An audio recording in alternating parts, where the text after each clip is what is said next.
بسم الله الرحمن الرحيم نحمده ونصلي على رسوله الكريم اللهم ألهمنا مراشد أمورنا وأعذنا من شرور أنفسنا.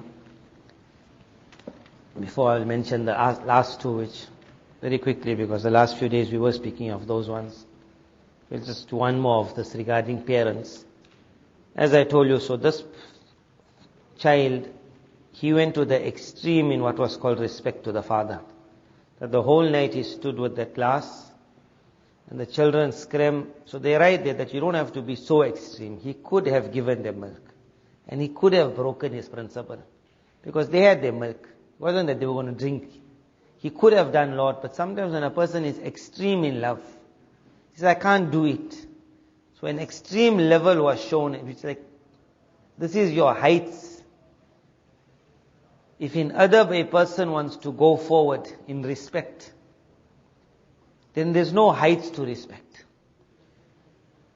The normal law is whatever is lost in an error. Example, if someone goes for Umrah and he says, what can I get for you?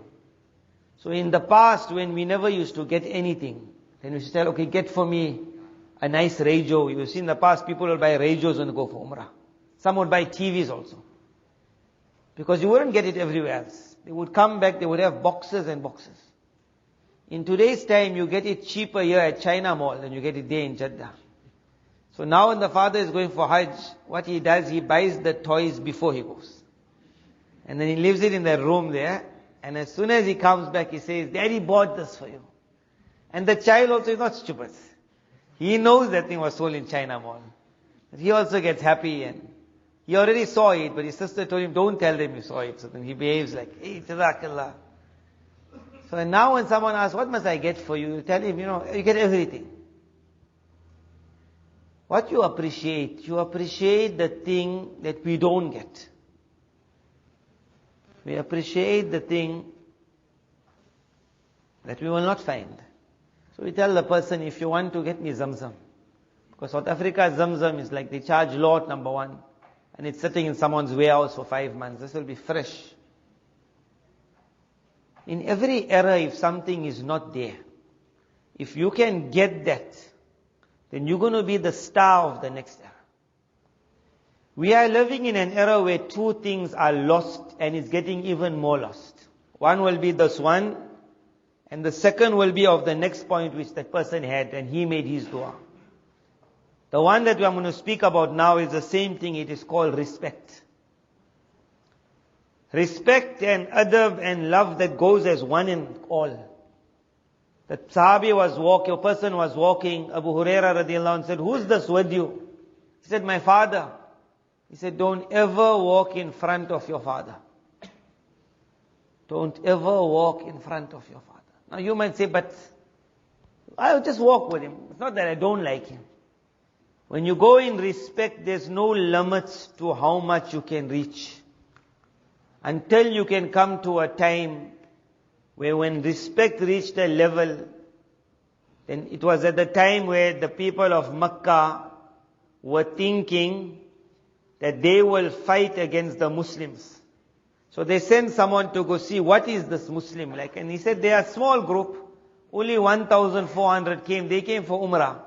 And they hardly had weapons. So he said, we'll fight them. And we'll tell them you're not allowed in Makkah. They never came to fight. They only came for Umrah. It was called the Umrah that never took place.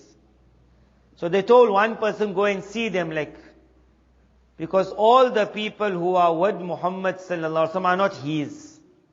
And the Arabs had this, that they only stand up for their own clan. So he said, he's surrounded by a group which are not his family.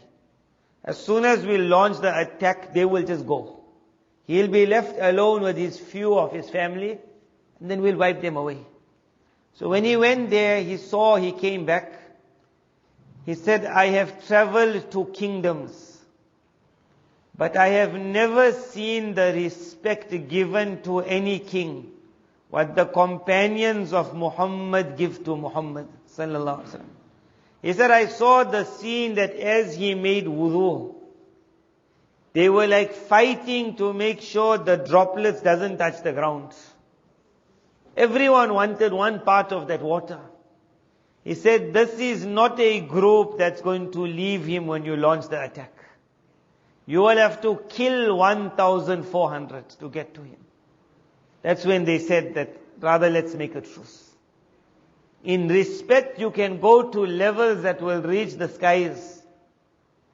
And if you want to go backwards, you can go to levels where a child can kill his own parent.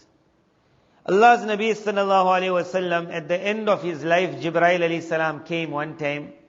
He was not normal how he was normal. Meaning when he normally came in the form of man, he came in the form of a Sahabi called Dihya, radiyallahu anhu. So Nabi sallallahu alaihi wasallam would see Dihya coming, and there would be some different movement, and he would understand this is Jibreel alayhi salam, not Dihya. So when he would relate with him, it would already be known, I know who you are, so they would relate in that manner. When Quran wahi would come, then there would be nothing. It would just be something coming but seeing nothing. But other times when Jibreel alayhi salam came, he came in the form of Dihya, so it was easy. On this occasion, he came in a different form. How he came? He walked in the gathering, his kurta was white. And his hair, he had long hair, but it was black. Meaning no dust here and no dust here. Because if you got a white kurta, little dust come, you will pick it up. And if you got wonderful black hair, little dust come, you will pick it up. And because in a desert, you can't run away from dust. It's a desert. The dust has to find you somewhere. So when they saw him coming, they said, he looks like he just had a ghusl. But no one knew him. So if no one knew him, it couldn't be that he went to someone's house. And we could not see the traces of a journey on him at all. That was one. Sahaba would never say the word Muhammad sallallahu alaihi wasallam. They would always say, Oh Rasulullah. But he walked in and from far he said, Ya Muhammad. So they turned to look at him like, you like some villager you. But he was looking unique. And then as he walked, he was like pushing the people, like out of my way. Which they would never do that. They would sit wherever the majlis would end. He said he walked and he made everyone move. He was pulling everyone's attention. And then he came and he sat right in front. He says his knees then knocked the knee of Nabi sallallahu alaihi wasallam. Like that's like, you got to know like, you a villager you. Just came. And then after the knees touched the knees, like when you got a person very informal, then he puts his hands also like. So you say villager. We had one villager. A lot of these boys who come from America normally, when the first week, second week, they don't know respect because in their country, like, they don't learn. So the first week when they meet you, say, Ustad! So we say villager. After they'll never do that. But in the beginning they like that. So this one boy came from another country. I remember he was walking out of the masjid with Hazrat Moulana. So Moulana in love then, maybe I don't know if you'll understand, you have to picture the scene, but like in love, the elder normally puts his hand over the junior. Like, how are you? So he put his hand also. like my buddy. Even Moulana got shocked, like never in his life, and he walked to this. So when he came back, we tell him, you weren't supposed to, you're supposed to like keep your hands down. And he said, no, my Tommy that is. So later on you learn. So these were called villagers. Even amongst the Arab, they had the title that the villager. Villager knew nothing, so when they would come, they would do like this. But because he was a villager, he's supposed to be now ignorant. He's a stranger, so he's supposed to be dirty, but he wasn't. He's a villager, he's supposed to be ignorant, but he's not. Because he asked a question, what is Iman? Which is a simple question. And Allah's Nabi sallallahu alaihi wasallam gave him an answer, and then he said, you spoke the truth. Sadaqta. Sadaqta means correct. Sahaba would never do that. They would say, Allah and the Nabi know best. So the Sahabi said, what an amazing person. He's asking the question. And when he's getting the answer, he's like marking the paper also. He said, you spoke the truth. Sadaqta. And then he said, what is Iman? And he got his answer. He said, Sadaqta. And then he said, when's Qiyamah going to take place? So Allah's Nabi Sallallahu Alaihi Wasallam said, how much you know about Qiyamah? Now already Nabi Sallallahu Alaihi Wasallam was already thinking that this is Jibreel alayhi salam. So the answer he gave, he said, how much you know of Qiyamah is what I know. When is it? Meaning how much you know, that's how much I know. Both of us don't know when it is. So he said, okay, so tell me some signs of the hour. That just before the last, I will see certain unique things in the world.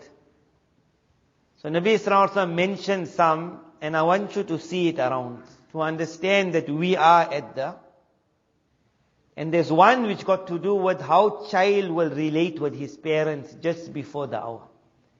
And when we hear it, we must say that it must not be that I am that child. So the one few signs got nothing to do with us, but we see it. He said one sign will be when you will see the shepherd.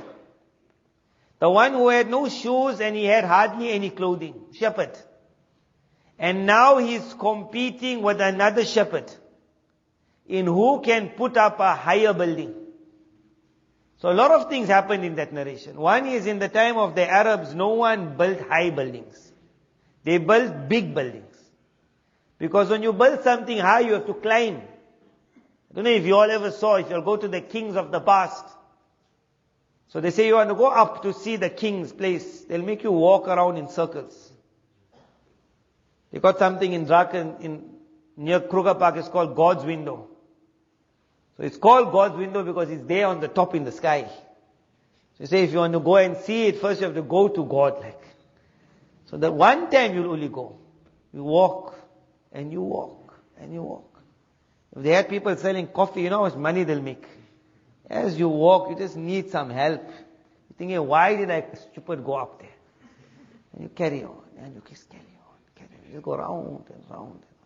And when you reach there, finally there's a place to sit and you're just tired. And you say, what a nice scene. And you're happy about the scene, but you know, I have to go down again. And the down one is even harder because as you're going, you have to keep your body like. So when someone will tell me, like, you want to go there, I'll tell him, just go in an aeroplane and see the whole thing from the top. You go easily up now. You want to walk it. When you go up. So no one would build high. Because it wasn't like today, where you had what is called the lift. Where the lift will take you up 50 floors. So he said, when you will see them competing in going high, يَتَطَاوَلُونَ فِي الْبُنْيَانِ. Normally you don't get a tall building. Skyscrapers only started about 100 years ago. Only about 100 years ago the skyscraper started. If you go to Dubai, there's one place in Dubai that's called the frame of Dubai. So when you go in that frame, it's also, you go in a lift very high. Then from the frame, they show you old Dubai and the new Dubai. Meaning just recently, old Dubai had also normal buildings. And when Dubai changed, so the new Dubai, they put it on a different part of the city. So they put that frame in between, middle, to show you that's the old, this is the new, in the frame. And then they take you and they tell you go front, and then you go in another lift down, and then they tell you, and this is the future. And then they show you all like funny things that's going to happen in the future. But they show you, see where we were, where we came, where we're going. And where they're going means this is not a dream. When we reach so far, we're going to get there also. And it is scary, although they make it look so like nice. But it is scary. That we're going to reach a place where when you enter your house, one finger will come from the roof. One robot finger, big hand. And that finger will start making your coffee. So it will press one button and you'll see one coffee being made. And you see eggs coming out. So that finger now becomes the cook of the kitchen. Then you'll see one vacuum cleaner coming to you. It's a robot, but it's a vacuum cleaner, meaning he got no legs, he got vacuum cleaner. So as he's coming to you to give you the paper, he's vacuuming your house. That you're already seeing it in the haram. That robots move around and they're spraying everywhere, COVID. Automatic robot will come, he'll give you a paper, and he's doing the vacuuming. Looks fantastic. And then when you reach there outside with your car, then you still have to walk from your driveway to your house. So one dish comes to you. And you just stand on the dish and it lifts you up and it takes you in your house.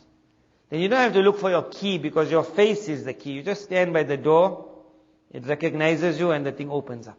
As you enter, the aircons go on. According to your temperature. Set for you like. And then that newspaper comes, and then he realized that his son just finished exams but he doesn't have the report. So he just pressed one button and the school sends the report. And then his son got good marks, so he wants to order something. So he presses another button and one drone is in the sky already. And he's delivered like the Lani, just sitting. So I looked at that whole thing, I said, there's no wife in this house. There's no wife. No one in the kitchen. There's no one sweeping we've got a vacuum cleaner. There's no wife. What a world. The woman will have no man. And the man will have no woman. So they make it look so nice, but they're not telling you we're taking you to a future where the robot will be in control of you. We want it like easy. It's not so easy.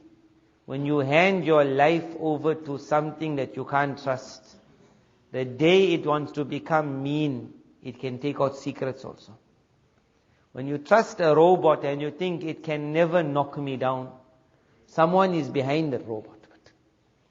I put all my secrets in you and they say, hey, it was leaked. It got leaked by someone who leaked it.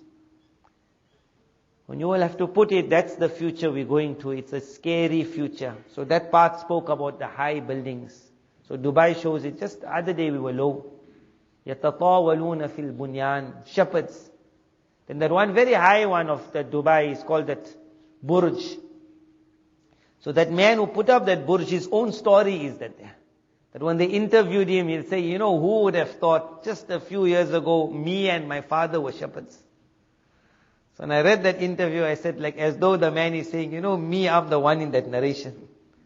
Just the other day, me and my father were shepherds. Same word he used. Shepherds. They were shepherds. Oil made them. And now the competition is amongst the Arabs who can go higher. So that one's already done.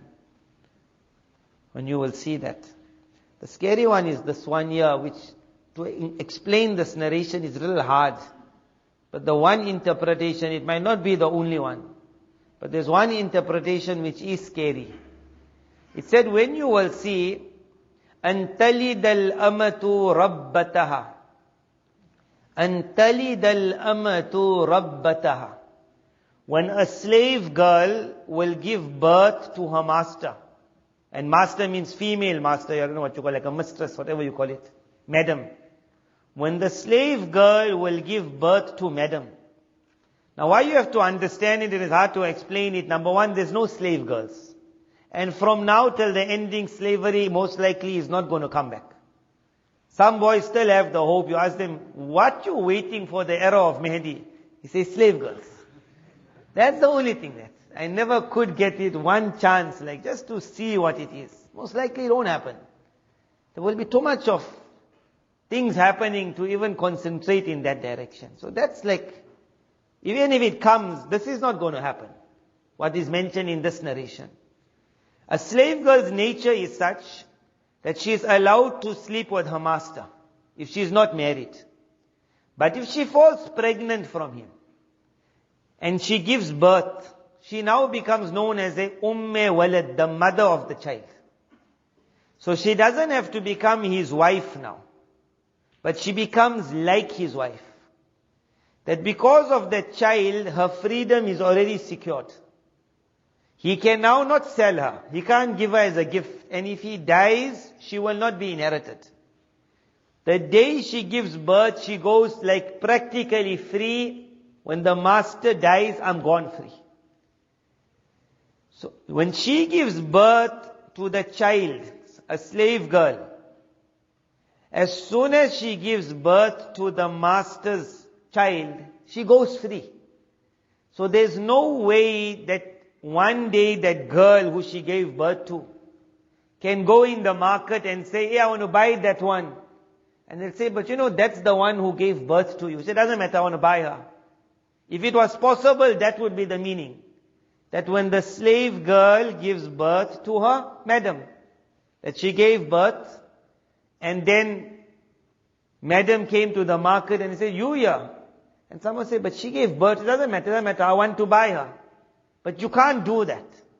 Because as soon as she gives birth, her freedom is secured. She will now never be sold as a slave. So that meaning can't work here. And there's no slavery now also. So perhaps the meaning of the narration was, it's called an expression of extreme. So to understand it, I'll give you one example. That once upon a time it was boys who were working. They were becoming doctors, lawyers, accountants. And once they got enough money, then the first thing they say, I'm settled, I need now to get married, settle down. And then once he settled down, then the parents' issue comes, and that's what we spoke about. And when you have to look after your mother and father, after a while they become a burden, and then sometimes you talk to them in a manner which is very rude. And the father will even say, the way you're carrying on as though like, you think I'm your slave. So that was in the past. Then history changed very fast with the women's liberation movement, where they made a great effort that times are very expensive. We need the girls also to study. And on different names they put it out. Either they said that it's boring in the house. Or they said that what if your husband divorces you? So at least you got something to stand on. Or they said that the house needs 2 people to bring money in. Whatever they used it, it started like wild in the world and it came amongst Muslims. Now today it's like accepted that we can't even say it's wrong anymore to send your daughter to university. We feel it hard now to say it. Now we just say that, just know that you are sending her to the fire. Make sure she doesn't get burnt. And when he comes and says, okay, you give me the taweez like. So we say, Hazrat Moulana, years ago, when there was no studying in South Africa, one man wanted to send his daughter overseas. So he came to Hazrat Moulana Abdul Hamid Sahib's Ustad, who was a very pious man, and he said that I'm sending her overseas very hard, You know what happens overseas. So he said, Hazrat, please make dua that she stays clean there. So Moulana's Ustad said a nice sentence. He said that you telling me that you're sending your daughter in the rain, and I must make dua she mustn't get wet. What an answer he gave. He said, you want to send her in the fire, be ready to get burnt. The father must think of this, and the girl must think of it. Is it so important just to get that certificate of a title and wreck my entire life before and perhaps after also? Because wherever a woman never became that woman, this COVID, COVID, according to how they showed numbers at the beginning, we went through those numbers, that one will get the sickness and it will spread to minimum 10. 10, either some will get sick, but some will be the carriers. From the 10, each one got the potential to affect another 10. So they had that diagram, it will start with 1, 10. Each person on 10 is affecting 10. Each of those 10 is going to affect 10. And the thing is going to go. And they said in the next few years, the whole population might be wiped out. And you look and say, wow, what maths you got. All lies. It doesn't work like that. Had it worked like that there, then Qurbani time, you'll see how many sheep are slaughtered. How many? But you ask the farmer, when the sheep gives birth, how much he gives birth to? He say about 1 or 2. And Qurbani time comes and you slaughter all of them. And besides Qurbani, every day they slaughtering. Because me and you, what we eating? We say, where's my meat? And then you ask a person, dogs, when they give birth, 9, 10 come out one time from that mother. 9, 10. And there's a lot of dogs. So each dog said 9.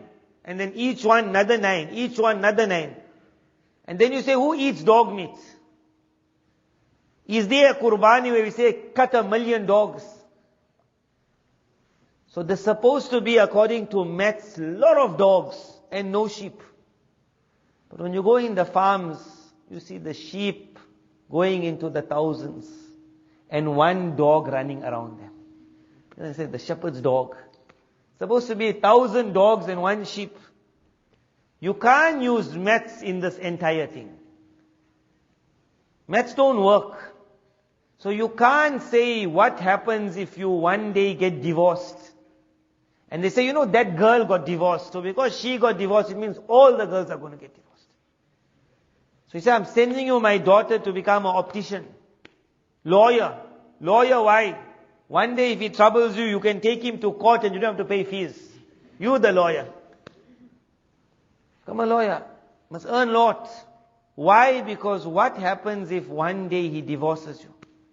The only place that the divorce is taking place today is in that place. That the husband says, I come home, there's no wife. She said, that case is wrecking my head.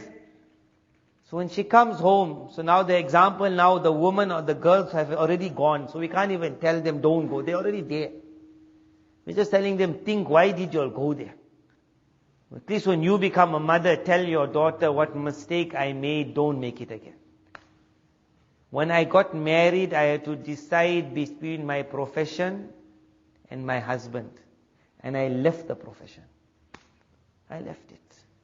Said that machine is still in my backyard to check up eyes. But you can't use it because it's outdated already. Outdated. I stopped. And Allah gave us so money after that we had enough to afford to go to any optician. There was no need that I had to be the optician. But then the time now is going to go, and it's already going, that when that girl is in university studying, she's studying so that in case one day her husband divorces her. In case. As she studies, there's a trend at the moment that you want to become an expert in the field. So that girl is studying and proposals do come. The boy saw her in university. She said she looks nice, especially the ones who are in parda. They look more nice than the other, because you don't know how they look. So you always say, so sweet, so nice. I sometimes ask, the other day I told you about the toe. But it doesn't show the face. It doesn't. But the boy says, like the eye, I can pick up. So he falls in love with her, whatever it is. Now he wants her. The proposal comes, Mubarak, get married. We say, get married. Instead of doing other things in the campus. But he don't get married because she says that my parents said if I get married, it's going to spoil my studies. A boy can study while married, a girl can't study. So she says that you wait for me. And let me finish my studies. You think he's going to wait? As soon as somebody else comes, immediately he will say, I never promised, I never promised. She waited. She thought 5 years he'll wait. I don't see Lord boys waiting 5 years. And we know the boys. They don't wait 5 minutes also, these boys. She's saying he's the only one for me. I'll lie because I know he's talking to another 5. We know he's talking. He's telling me, I got 5 with me. And each one he's saying, you the only one. And the best part of it is, she also got 5. What a lie. She also got 5. And both of them still believe each other. Both of them. And the worst is when they write, or the best is in that email, that I fell in love with his deen. He's so pious. That one, I can't get that one. He's so pious. You know he's doing wrong with you. How you got that piety? But that love word is a different world. It's a different world. And it gets more unique as it goes.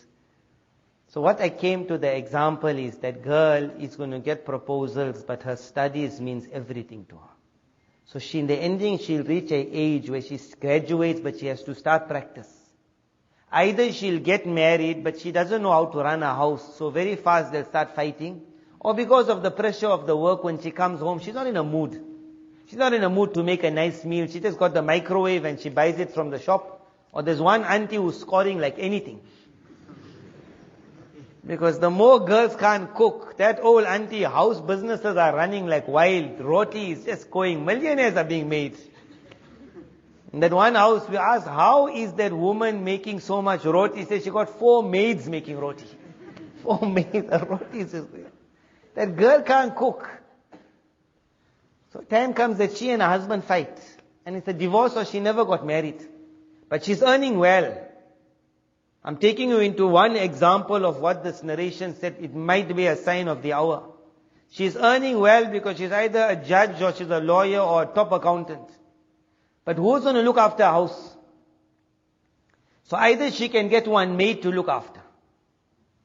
That she comes in, everything is clean. But the maid normally doesn't cook. An easier way to be will be my mother who's old. Mommy, come stay with me. So the mother comes in the house. But not that I will look after you. That you will look after the house and I'll see to the expenses. Now I want you to picture the scene that that old woman knows that if I don't see to the cleaning of this house, I will not be allowed in this house. Maybe she got one child also. So mommy, you look after the child. Even then we say no problem. It's happening, no problem. At least you're looking after your mother. But there will be certain times when you will come back from your work, very, very tired. And because your mother at that day was sick, she was not able to prepare for her daughter what she was always preparing. Because the daughter is the money, they might happen that the daughter, and normally a daughter and a mother, they're supposed to have that connection. But because money talks and she's tired, she might come and tell that I'm paying you for nothing. And then you found the example, أَنْتَلِدَ الْأَمَةُ, when the slave girl gave birth to madam. Are we on the brink of that? It can go to the other extreme, that even the girl will treat her parents like her slaves. Forget the boy. And you can go to one extreme in respect, that I'll stand with a glass of milk in front of my father the whole night. When two extremes were shown, it showed us the game is open. You, which way you want to walk, you will reach. If you want to walk up road in respect, you will respect people so much that if everyone mocks the teacher, your inside will not allow it. You'll say, whoever he is, he's my teacher. And if you go in the road of disrespect, then that click comes that let's just burst his tire, and everyone laughs. They'll take a picture of him when he's in a mood and they'll just send it viral. When there's no respect, it will go to the lowest level. That a time will come that to disgrace your own father will also be a joke for you. And if you walk up the ladder of respect, even if you see your father in one pain, the Sahabi, they were going to kill him. Before killing him, they said, that wouldn't you like today that you are back with your family? Why are you going through all of this for that man called Muhammad sallallahu alaihi wasallam? So he said that if I knew that a thorn is going to prick my master, and to save him from that thorn, I had to put my life here to be slaughtered. You said you will find me here. I will not let a thorn touch him. In love and respect, where you can go. And in disrespect, where you can go. May Allah make all of you all walk in a direction where no one is walking. Learn to respect everyone who's older than you. Even if he's not as clever as you, or as handsome as you, or as wealthy as you. But my Nabi said, لَيْسَ مِنَّا مَنْ لَمْ يَرْحَمْ صَغِيرَنَا. He is not from us who cannot show mercy to someone younger. وَلَمْ يُوَقِّرْ كَبِيرَنَا. And he cannot show honor to someone elder. If you can learn to show honor to someone just because he's older, then you will show even more honor to someone who's older and a teacher. And you will show even more honor to someone who's older and your family. And you will show the heights of honor to your father and your mother. You will not manage to walk in front of them. You will not manage to see him suffering. If he's standing and you just see that there's little pain, you'll go running for a chair. And if you go the other way around, you will see that man saying, stop irritating me. But my own life, two extremes were shown. Your parents are your paradise, but not only there on earth. They will remove every boulder even if they don't make dua for you. That was the first. The second two, we already spoke about the one, so that we're just going to wrap it up fast. The second person said, I had a cousin. She was the most beloved to me. I always wanted to, but marriage was not a possibility. Then there was a certain drought. She came to me. She needed help. I told her, I'm ready to give you 120 gold coins on condition that you let me do with you what I want. First, she just got shocked. And she said that, and she went away. But the difficulty brought her back. He said, I saw her looking at me like, I need help. So she accepted, and when all barriers were lifted, when all barriers, no barrier, like today there's no barriers. At that time she just looked at him and she said, O servant of Allah, fear Allah. O servant of Allah, fear Allah. She said that word, I just turned around. And I told her, take the money and just go. But not a sentence he said, while she was going, she was still the most beloved woman to me. Meaning I was telling myself, what am I doing? I'm letting her go. But that word, O servant of Allah, fear Allah. He said, Allah, if I had done that only for you, no one knew about it. You're not going to go outside after that and go tell friends, you know what I did last night? She was in the house. And she said, O servant of Allah, fear Allah. I told her, hey, there's the door. You won't tell no one. You yourself will not think it is the highest level of ibadat. You will feel disgraced. How could I even bring her in the house? He said, Allah, if I did it for you, that boulder moved. If you can stay pure, and you can be unique to your parents, 2/3 of the problems of the world will not come to you. It will just open up. Every door will open for you. Every door. You won't know where it's coming from. You will say, am I getting my Jannah before time? Sahaba says, when the world started coming to us, it came from so many avenues. Because they got the completion of the three. That is, the world's woman came in front, they looked down and I said, my Allah's command is more important. They looked down. The second is, to their elders, they were extreme in respect. They said, the world came to us in such a manner that we cried and we said, there's one verse of the Quran that today we letting you enjoy so there'll be nothing for you tomorrow. They said, Allah, is that also us? Because He said enjoyments from every side. Every side. And the third got to do with money. That crave, I want to just make money. So he says, Allah, I had one worker, I had a couple of workers. When it was payday, everyone took their money, but the one, maybe it wasn't so clear, he got upset and he said, boss, you owe me more. And I said, but that's what I promised. And he got upset like how workers are and said, take your money and get lost. So he never took it. The worker just went away. And that money lied there. So I took that money, and with that money he bought some animal.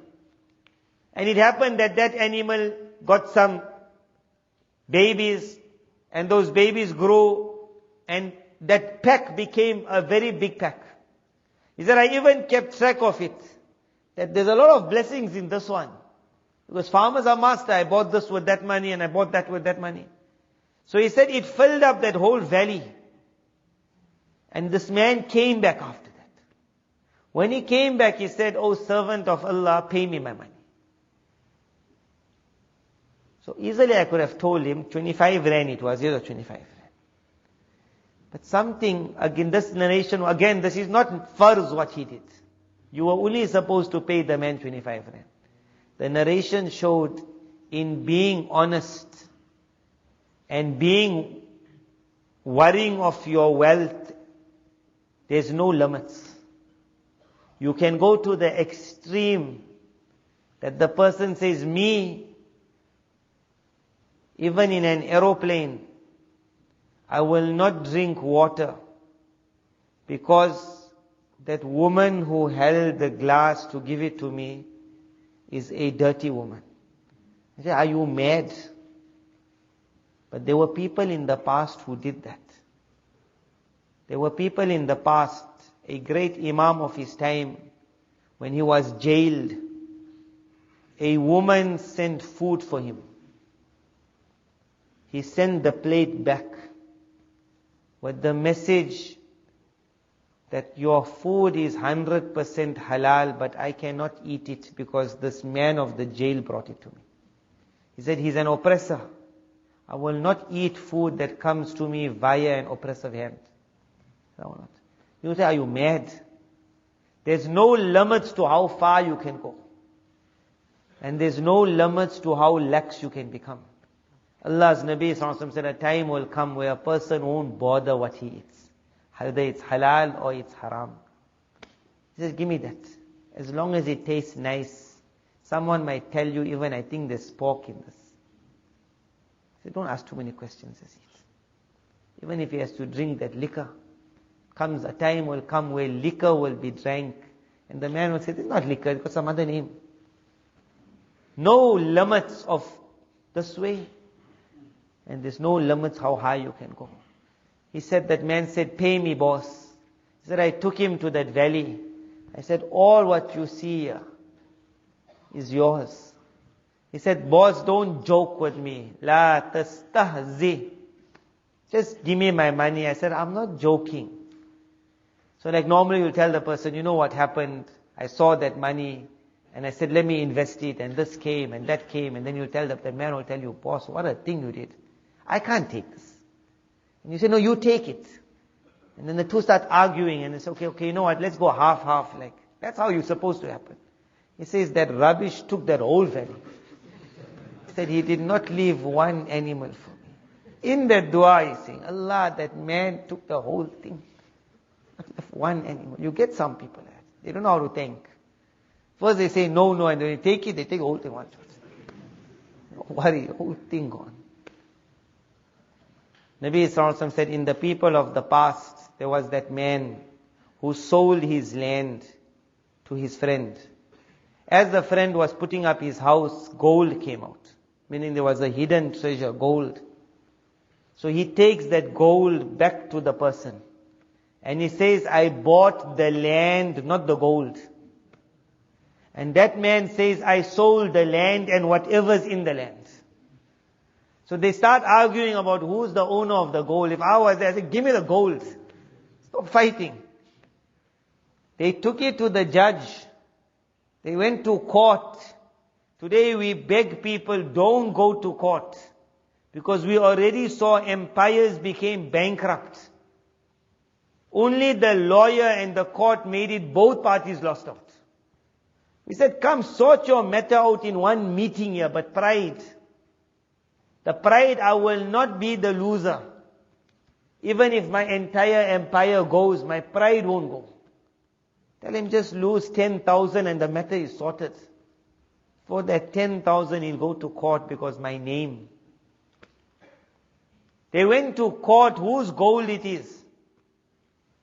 The judge looked at the issue and he asked, you got a son? He said, you got a daughter? He said, let's get them married and we'll give the gold to both of them. No extreme of how good you can become in wealth. He said, I gave that whole thing to him. He took everything. He said, Allah, if I did it for you, and that boulder went. 3 things if you can get in your life. Obviously, we're never going to reach those 3 men.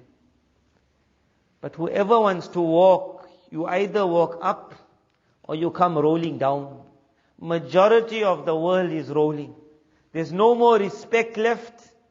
There's no more honesty left. And there's no more modesty left. All 3 are zero. At a time where the world has nothing.